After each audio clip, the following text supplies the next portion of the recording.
Our friend Jonathan Karl was one of the accidental attendees of a campaign rally in the Rose Garden the other day. And this is a man who's already seen plenty that he shares in his book Front Row at the You-Know-Who show. It actually says his actual name, but you know I never do. And he's right now the ABC News chief White House correspondent. Jonathan Karl, your title is so hefty. I always want to get it right, but I always mess it up. Let's jump into some stuff right now. Let's do some hot topics. Let's start by asking you about the recent press conference earlier this week that turned into a Rose Garden campaign rally. Have you ever seen anything like this before, or are we just forgetting stuff? Well, every time I think I've seen it all, and trust me, that's happened a lot, particularly during this White House. And this White House, something happens. This was unbelievable. You know, there's an expression in politics, you know, Whoopi, the idea of an incumbent president running for re-election having a Rose Garden strategy. And what that means is the president, instead of getting into the messiness of the campaign, does official pronouncements and official business from the Rose Garden. Well, he brought the messiness of the campaign right into the Rose Garden. We were told we were going in for a press conference on an announcement related to China, and he went on for about an hour in basically a version of his campaign rally speech that was all over the map. I mean, I really have never seen, first of all, such blatant politics conducted out of the Rose Garden, but also such an all-over-the-map speech.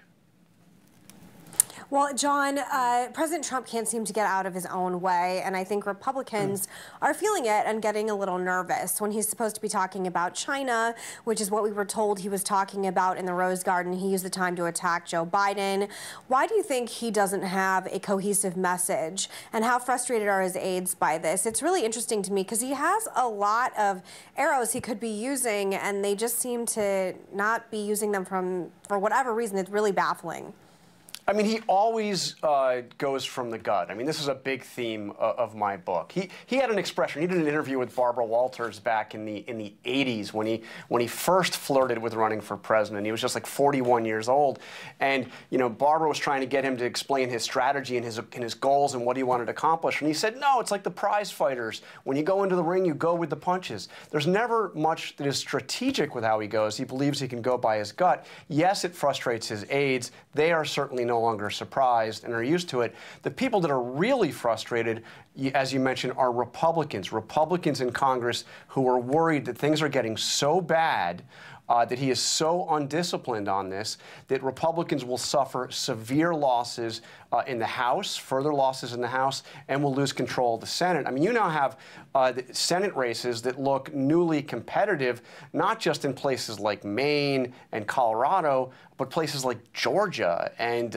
maybe even Alabama, Arizona, North Carolina. Republicans are really worried and very frustrated that the president is driving them off a cliff.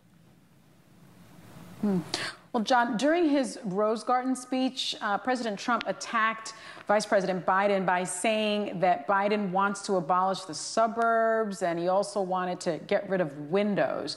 According to a recent Quinnipiac poll, the vice president is up by 15 points. Is the campaign having a hard time making the case against Biden?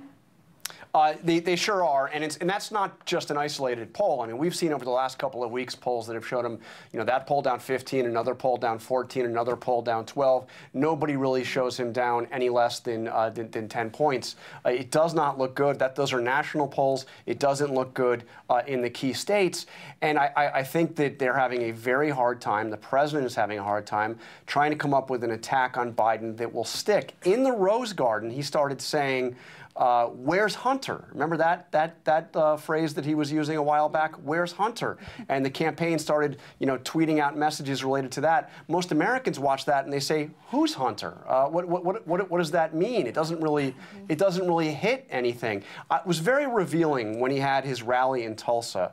the last rally that he's had, to see the kind of merchandise that was being sold outside. That's a key indicator with Trump of where the bases are, what kind of shirts they're wearing, what kind of signs, what kind of paraphernalia they have. There was a lot of stuff attacking Hillary Clinton still. There was stuff attacking Barack Obama. There wasn't much that they had attacking Joe Biden. You know, the nickname he's given him is Sleepy Joe. It hasn't really caught on. Right. And it won't also. It won't catch on. He's starting to sound like Humphrey Bogart in the Caine Mutiny. Where do they put the strawberries? Where are the strawberries? Remember that movie, Jonathan? I do. It was a while ago, yes.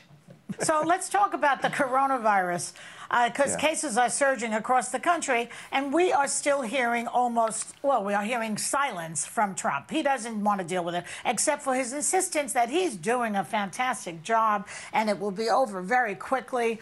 So are they still in some kind of magical thinking mode over there? And will anything make this administration face reality and wake up and try to help the situation or not?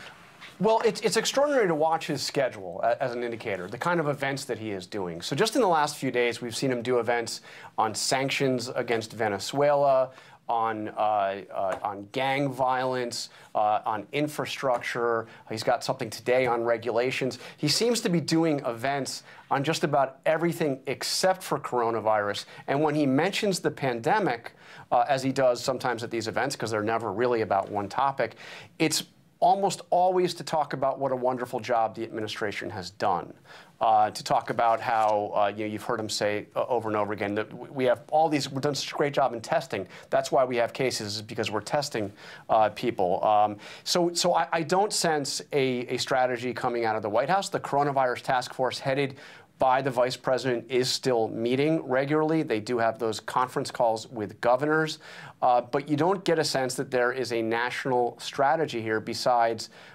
urging the localities, urging the governors to reopen.